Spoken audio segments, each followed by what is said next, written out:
정승원 선수 K-팝 하다 왔나요? 준수한 외모에 일본에서 화제다. 역시 예상했지만 이거 너무 필터 사진 같은데. 한국 올림픽 축구대표팀 8강에서 탈락한 가운데 대표팀 소속 정승원 선수의 외모가 일본에서 화제입니다. 일본의 이슈 소개 매체인 아카노트닷컴에서는 최근 정승원의 여자친구는 누구인가, 결혼을 했거나 아이가 있나, 연봉에 대해서라는 콘텐츠가 공개됐습니다. 이 매체는 한국 축구선수로 활약 중인 정승원이 화제라며 이유는 대단히 잘생겼기 때문에 라고 설명했습니다. 여자친구의 존재는 분명하지 않다. 결혼은 안 했으며 아이도 없다. 2020년 연봉은 1억 5천만 이상이며 인센티브를 포함하면 2억 이상이라고 전했습니다. 현지 트위터와 축구기사 댓글에서도 이 사람에게 네 여기 메달입니다. 받으세요 하고 싶다. 일본에서 메달 주겠다고요? 정승원 선수는 K-팝 하다 왔나요? 등 정승원의 외모를 칭찬하는 글들이 이어지고 있습니다. 정승원 선수 97년생으로 안동고등학교 졸업하고 2016년에 대구에 입단해 미드필더로 활약하는 중입니다. 필터가 조금 과했다. 그냥 잘생겼는데 왜 이렇게 필터를 썼지? 김신우 K리그 리턴 전망, 가족 때문에 복귀를 추진한다. 자, 중국 상하이에 머무르며 향후 거취를 고려하고 있는데 자유계약 신분이 된 만큼 중국 슈퍼리그 내 이적 유럽행 그리고 K리그 복귀까지 모든 문이 열려 있습니다. 중국 신화스포츠에서 김신욱의 행선지에 대한 전망이 나왔는데 해당 매체는 김신욱이 K리그 복귀를 선택할 수 있다는 기사를 게재했다. 김신욱이 상하이 선화와 남은 6개월 계약 기간을 팀에서 보내는 대신 리그를 떠난다는 소식을 전했다. 상하이에 남아있지만 아직 이적에 대해 최종 결정을 내리지 않았다. 우선 이적을 위해 팀을 떠났으며 배경에 가족과 대표팀이 포함되어 있다는 게 현지 매체 설명이다. 상하이에 김신욱이 혼자 남아있어요. 그러고 나서 지금 이 질병 때문에 한국과 중국을 오갈 수 없는 상황이 되면서 아내와 두 딸이 상하이로 향했고요. 그리고 지난해 작년에 아기가 태어났구나. 막내 아들이 너무 어린 탓에 집안 어른들과 함께 한국에 남아있다고 합니다. 아들이 태어난 뒤 김신욱이 몇 번밖에 아들을 보지 못했다. 아내는 그리움으로 눈물을 지으며 이별의 아픔을 견뎠다. 상하이를 떠나서 중국 내 다른 클럽으로 이적할 경우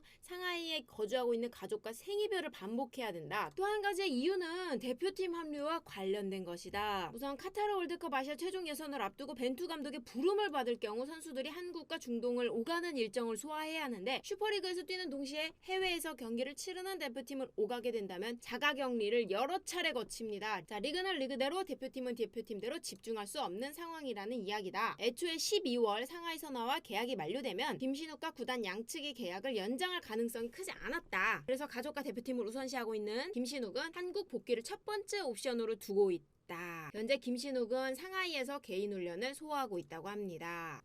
두 가지 기사를 읽을 거예요. 자, 월드컵 예선 일정이 유리하게 바뀐다. 9월 두 경기 모두 홈에서 할 거예요. 자, 우선 우리 월드컵 아시아 최종 예선이 한결 수월해질 것으로 보입니다. 홈 경기 5일 뒤에 레바논 원정을 치러야 했던 기존 일정에서 홈 2연전으로 바뀌기 때문입니다.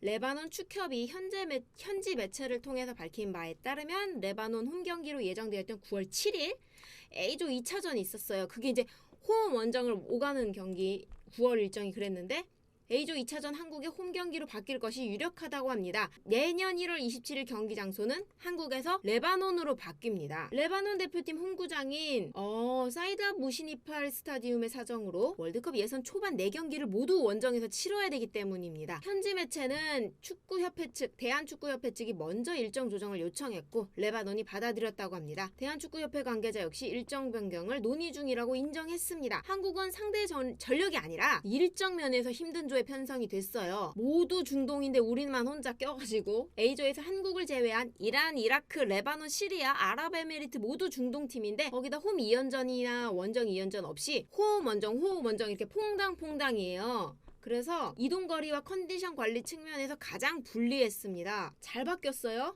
홈과 원정을 오가는 것에 비해 경기 간의 이동거리가 짧습니다. 레바논의 베이루트와 시리아의 다마스쿠스는 시차도 없다.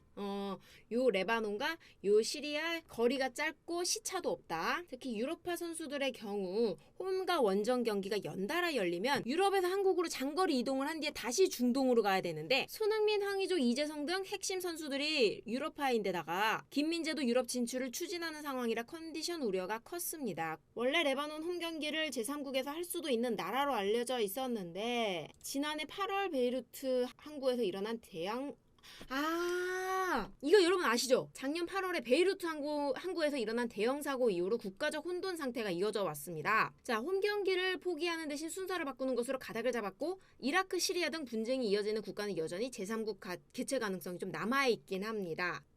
두 경기 모두 홈에서 하기로 했다라고 우선 열릴 예정입니다라고 오피셜이 떴네. 레바논전 홈 경기가 A매치 일정이 소화되지 못하면서 국제축구연맹이 변경한 A매치 캘린더에 맞춰서 아시아 축구연맹에서 확정한 일정이었는데 우리나라 1월 날씨를 고려할 때 정상적인 경기력이 나올 수 있을지에 대한 우려도 있었다. 나쁘지 않네 진짜. 우리는 1월이 또 너무 추우니까 명확한 이유로 홈앤어웨이 양국이 합의할 경우 최종 예선 일정을 변경할 수 있다는 점을 근거로 레바논 축구협회를 설득해서 일정 변경을 이끌어냈다. 따라서 9월 최종 예선 2경기 모두 국내, 1월은 모두 중동원정.